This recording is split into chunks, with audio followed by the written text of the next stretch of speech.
Hey guys, it's Nicole Coquette and welcome back to my channel. And if you're new here, what's up?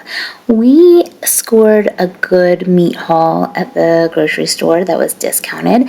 So today we are going to be getting everything ready for the freezer and ready to be used easily for meals. So before I go ahead and start cutting up my chicken wings, this is my chicken scrap bag. So anytime I cut up chicken wings, that little tail part that you cut off goes in here. Or like extra fat that I cut off, I'll put in here. But I saved this specifically to turn into chicken broth. So we're gonna go ahead and make chicken broth. So when I go to cut up my chicken wings, I can start adding the scraps again. We're just gonna use them all. And then we're gonna use it to cook during the week.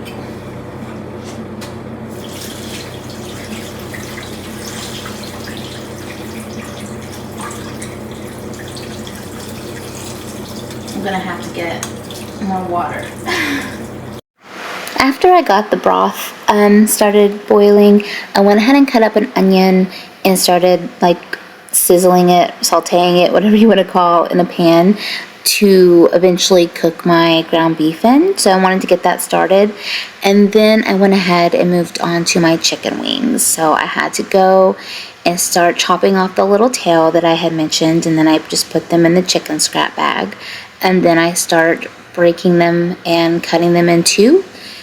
That way I can put them in the vacuum seal bags and have them for easy access for dinner later down the road. So I just wanted to go ahead and get all of this done before I decided to freeze these chicken wings.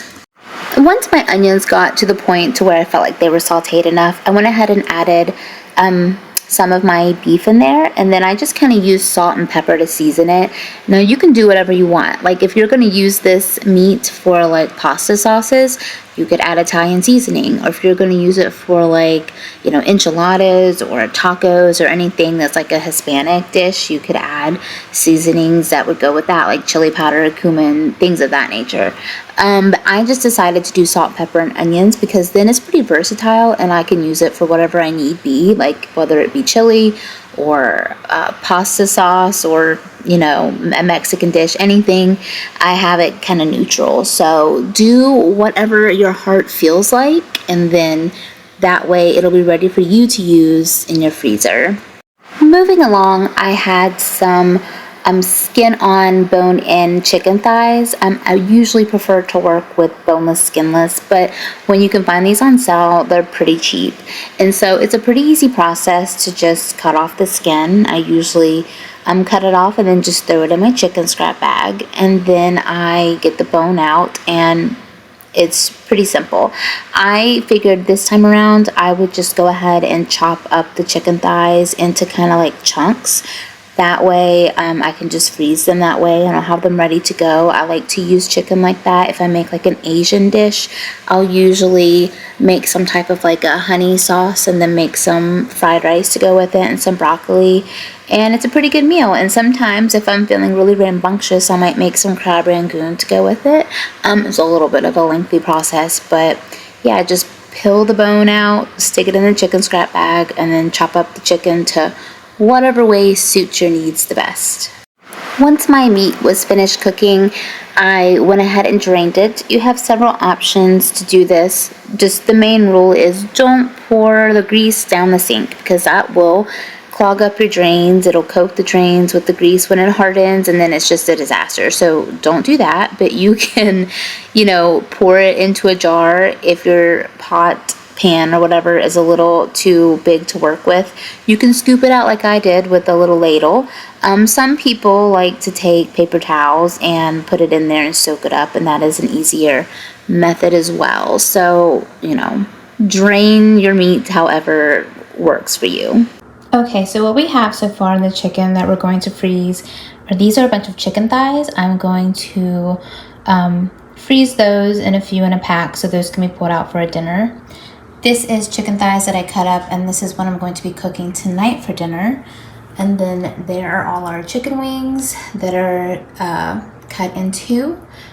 And then this is chicken thighs I cut up to be like already cut so I can freeze them and pull them out for dinner as well.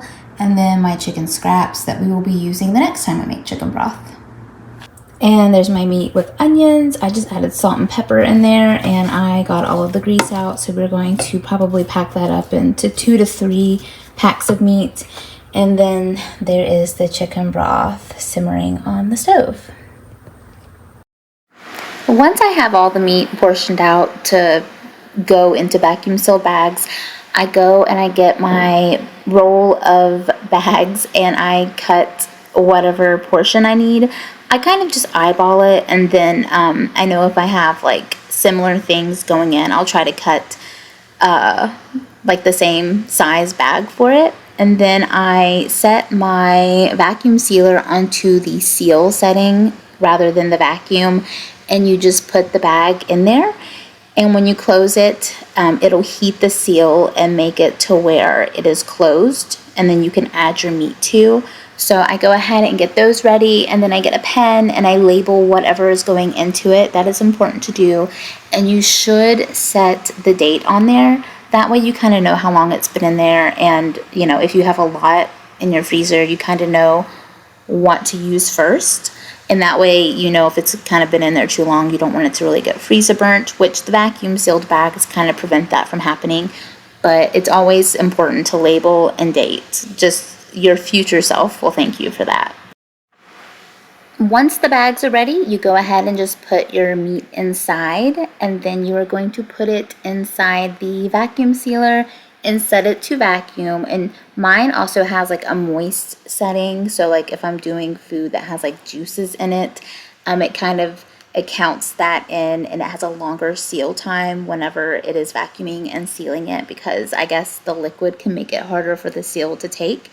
So I go ahead and do that, and then I seal them, and then they're ready for the freezer.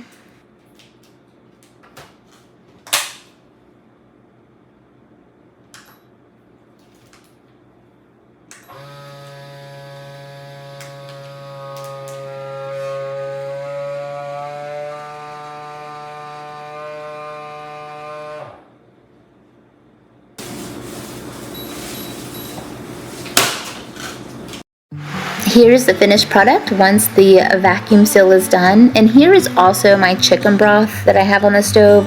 I take out all the pieces of chicken, and then I put it into some container to save in the fridge. I just had a peanut butter jar and a coconut oil jar, and then I can use them as I need in my refrigerator. This was all the meat that I had bought on sale, and then I put it in freezer seal bags for the freezer. We got 2 bags of cooked meat with onions, 2 bags of chicken bites cut up into pieces, 3 bags of chicken wings, and then a Boston pork butt that it'll all go in the freezer to serve me for later. And then I had mentioned that I would take some chicken bites to make a meal. I decided to do that night. I cooked up some broccoli, I cooked up some chicken and made a sauce, and I made some rice, and then that was our dinner. I hope that this inspired you to take advantage of discounted meat sales when you see them, and to show you that you don't have to be overwhelmed with the whole process of using everything. Just save what you can, stick it in the freezer, and future you will be so grateful. If you like this video, please consider subscribing, and yeah, I'll catch you next time. Bye.